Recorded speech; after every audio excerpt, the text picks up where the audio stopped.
ابتدا ہے رب جلیل کے بابرکت نام سے جو دلوں کے بھید خوب جانتا ہے۔ سامعین و ناظرین کو محمد عامر حضور کا سلام قبول ہو۔ حضرت وہب بن منبع رحمت اللہ تعالی علیہ بیان کرتے ہیں کہ بنی اسرائیل میں ایک نوجوان تھا جو کہ انتہائی شریف النفس اور پاک دامن اور عبادت کا رسیہ آدمی تھا۔ ذریعہ معاش تھا اس کا کہ وہ ٹوکریاں بنا کے نہ بیچا کرتا تھا، بستی بستی محلہ محلہ جا کے۔ اللہ رب العالمین نے جس طرح اسے اچھے اعمال کی توفیق عطا فرمائی تھی، اسی طرح اللہ پاک نے اسے جسمانی وجاہت و خوبصورتی سے بھی نوازا تھا۔ ایک دن اپنی وہ ٹوکریاں بنا کے بیچنے کے لیے ایک علاقے میں گیا اور ایک بہت بڑا محل تھا، اس کے سامنے سے گزرنے لگا تو محل کی چھت پہ کھڑی ہوئی اس محل کی جو مالکن خاتون تھی، اس نے جب اس نوجوان کو دیکھا، اس کی خوبصورتی اور وجاہت کو دیکھا تو بہت زیادہ متاثر ہوئی اور برائی کے ارادے سے اسے اندر آنے کی دعوت دی، بہانہ یہ بنایا کہ میں آپ کی ٹوکریاں لینا چاہتی ہوں۔ جب یہ نوجوان اندر گیا، یہ اسے اپنی چھت پہ لے گئی اور چھت پہ لے جا کے ٹوکریاں چیک کرتے کرتے اچانک اسے برائی کی دعوت دی کہ میرے ساتھ برائی میں شامل ہو جاؤ، میرے ساتھ گناہ کرو، میرے ساتھ زنا کرو۔ اللہ تعالیٰ معاف کرے، ہر کسی کی عزتیں محفوظ رکھے، میرے ساتھ زنا کرو۔ اب اس نوجوان نے جب انکار کیا نا، اس نوجوان نے جب انکار کیا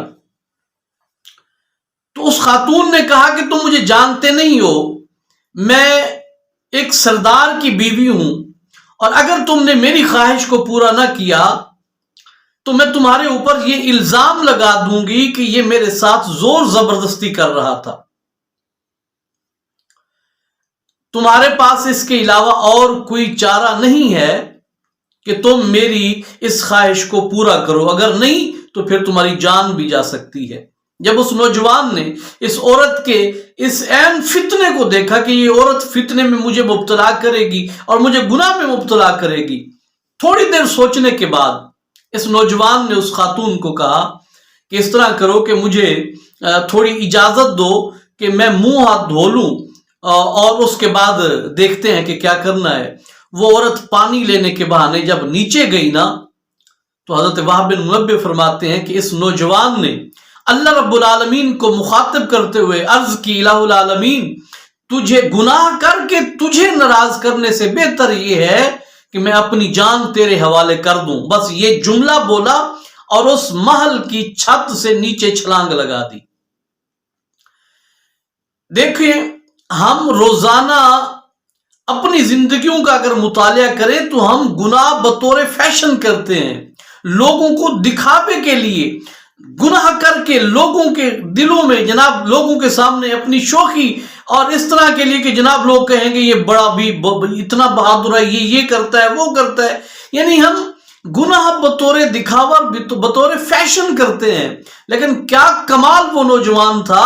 کہ گناہ کر رہا ہے، مال و دولت بھی ملے گی، خوبصورت عورت کا قرب بھی ملے گا، لیکن اللہ پاک کی ناراضگی کا اتنا دل میں خیال تھا کہ اپنی جان دینا تو گوارا کیا لیکن گناہ میں پڑنا گوارا نہ کیا۔ اور پھر جو